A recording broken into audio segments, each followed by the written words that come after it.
Zdravím a pozdravujem. Po nejakej tej dlhšej dobe budeme mať nové video a teraz sa to bude jednať ohľadom repasu Fluval Stop Ventilu. Aqua Stop Ventil od Fluvalu. Konkrétne sa to bude jednať, neviem, dúfam, že to nebude prepálené, o tieto modely, čiže Fluval 104, 204, 304, 404, 105, 205, 305 a 405. Je to presne tá istá hlava na všetky tieto modely. Dosť často sa stáva, že po určitej dobe buď ten Aqua Stop Ventil praskne v tých akože lisovaných spojoch, čiže to je tunák alebo tunák, alebo proste tie gumičky sprhnú a začne tiecť. Toto je od jednej pani, ktorej som bol robiť filter, začal jej tento stop ventil proste tiecť. A to presne z tohoto miesta, čiže v takejto polohe je to. Tunak sú vpust-výpust a presne z tohoto miesta jej doslova cikala voda. Tak som jej slúbil, kúpil som jej nový, a slúbil som jej, že tento jej repasujem a ak sa mi to podarí, ak nebude prasknutý, tak jej proste bude ho mať ako keby do zálohy. A ja vám ukážem v tomto videu vďaka tomu aj ako to vlastne previesť, keď vám začne slziť. Stane sa to hlavne kvôli tomu, že dnuká sú okrúžky, ale také trošku inakšie, sú to trošku také neštandardné tie gumičky tam. A väčšinou sa stane, že oni proste ako keby časom sprhnú a stvrdnú a nedoliehajú presne, čiže v nejakej tej polohe toto je uzavretá, toto je otvorená poloha, alebo v tej uzavretej polohe najčastejšie začne stadeľ šťať voda. Čiže ja si to dám do tejto polohy uzavretej. Je dobré si označiť fixkou, ono to zle vidno na tom šedom alebo čiernom materiáli, ale je dobré si označiť východziu polohu toho ventilu normálne takto na to šedé a čierne, a to je jedno v akej polohe to označíte aj na tej druhej strane. No a teraz si zoberieme jednoducho kombinačky. Tunak sú také ako keby dve úchytky. Ja to mám teraz momentálne v zatvorenej polohe a jednoducho si za to uchytím. Treba dávať pozor, nevykrúcať to do strán a proste potiahnem to von. Týmto pádom to vybehlo, netreba sa báť, tam sú také zachytávacie somariny, ktoré vám to zachytia, také háčiky. No, čiže jedna strana by bola von, teraz si dáme túto páčku, jemne ju stlačíte na stranách a tiež ju v pohode vytiahnete. Tento druhý ventil je trošku komplikovaný dať vonka, ale v pohode to urobíte tak, že si buď zoberete nejaký zapalovač alebo čo a jednoducho ho stadiaľ vytlačíte. Tak. Kvôli tomuto sme si aj označili tie strany. V prvom rade si skontrolujeme vnútrajšok, či není prasknutý. Najprv si ho utreme handričkou navlhčenou, čiže ho vytreme dnuka. Takisto sa tým aj vytrú aj nejaké tie nečistoty a špiny.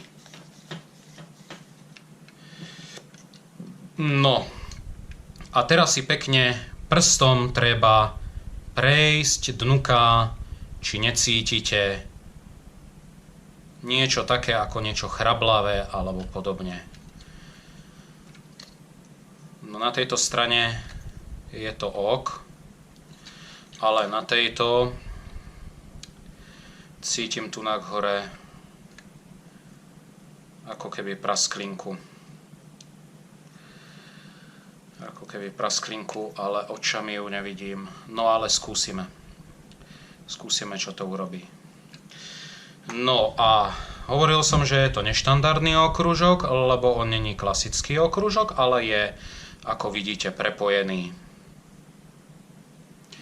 Tie dva okrúžky sú vlastne prepojené a on vlastne ten ventil je takto do seba zapadáva. Jeden do druhého a vlastne on drží ako keby sám, samočinne.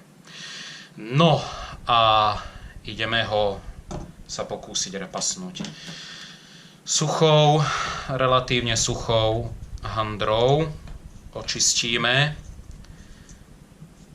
kompletne tie okrúžky, aby tam nebola žiadna špina. No teraz neviem, či som si to nepomiešal. Nie, dobre. V takejto pozícii to bolo, čiže toto je ľavý a pravý, OK. No, čiže si to pekne vytreme. Ono záleží na tom, ono dakedy sa stane, že aj zostane dnuka napríklad nejaká smietka alebo podobne. Predsa len nasaje kamienok, tento trošku vydre, alebo nejaká vetvička, dostane sa to tam a už to robí šarapatu. Ale zdá sa mi, že ten okrúžok je celkom dobrý. Ja to ešte takto narýchlo osuším, lebo tá handra bola trošku vlhčia. Jep, takto. Osušíme si aj ten druhý. A teraz jediné, čo urobíme, tak silikónovú vazelínu, alebo aj klasika v Tesku dostať, alebo aj v lekárni, lekárenskú vazelínu. Kto maže, ten jede. A natlačíme do týchto okrúžkov tú vazelínu. Na kompletku, nehanbíme sa toho. Proste tam musí byť proste vrstva tej vazelíny.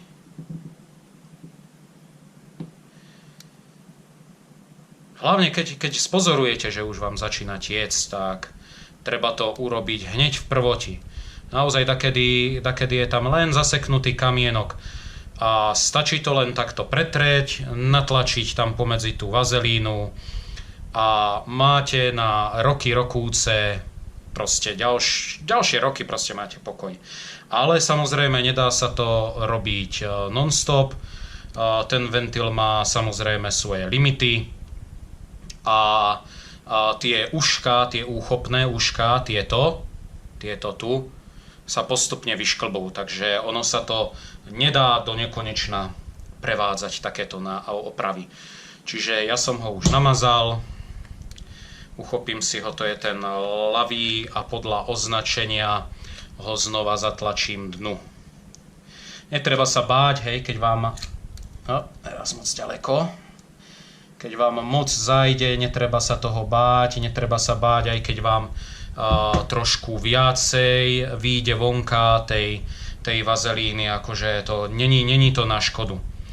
Urobíme si druhý. Zatiaľ si môžem toto ramienko tam dať. Ramienko je lepšie dať tam na polovice, čiže teraz ho máme takto. Dáme si ho tam, nezatlačíme ho celé, ale len tak na polovice. A potom, keď dáme túto druhú časť, tak ho dotlačíme na doraz. Takže aj tú pravú stranu pretreme znova. Nebojíme sa tej vazelíny tam dať. Není to absolútne na škodu tam riadne pozatláčať tú vazelínu. No, už to bude skoro finish. Takže tak.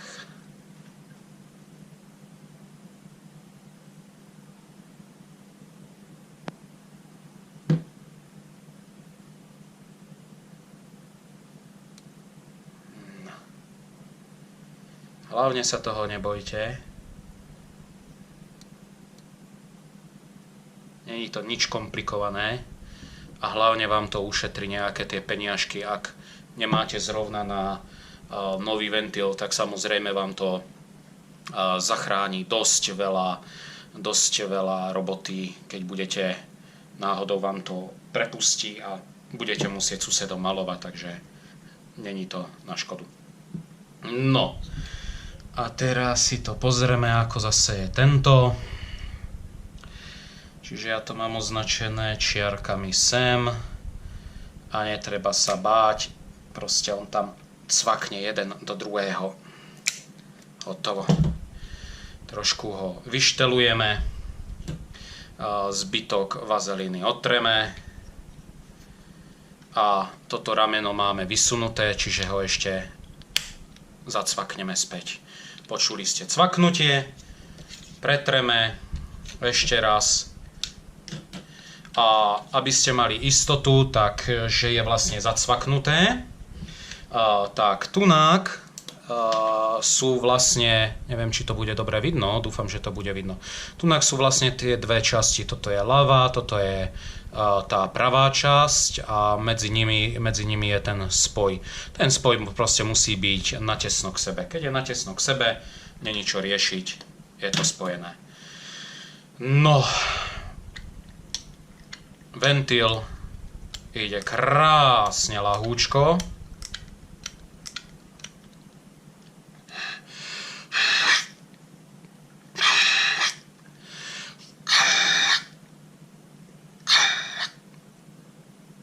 No, a aj jeho tesnosť je, dá sa povedať, že perfektná. No, nič viacej k tomu neviem dodať, je to proste jednoduché. Treba kúsok sily na to, ale dá sa povedať, že není to taká komplikovaná oprava. A už keď mažete akože tie obidve časti týchto vnútorných ventilov, ktoré sú narysované, tak samozrejme treba pretreť aj časti, ktoré sa zasádzajú do samotnej hlavy, takže treba pretreť aj tie spodné okrúžky. A znova, netreba sa toho báť, treba proste riadne tam tej vazelíny, buď silikónovej, alebo tej lekárenskej. Lekárenská má tú životnosť podľa mojich tých, čo som ja skúšal, akože na tom UV svetle, tak má nejakú tú životnosť nejakých tých 5 rokov, dajme tomu 3 roky v priemere tá lekárenská vazelína. Čiže kľudne môžete si kúpiť lekárenskú vazelínu, dostať ju dajme tomu aj v Tesku ju dostať medzi tými potrebami, holiace potreby, lubrigačné gely a dostať aj lekárenskú vazelínu. Takže nielen v lekárni, ale aj tam. Dobre, tak to by bolo všetko. Čiaročka nám sedí na čiaročku. Ventil sa nám pohybuje krásne ľahko. To je účelom. A to by bolo všetko. Tak sa zatiaľ majte. Také funkčné video a nech vám to hlavne pláva. Čaute.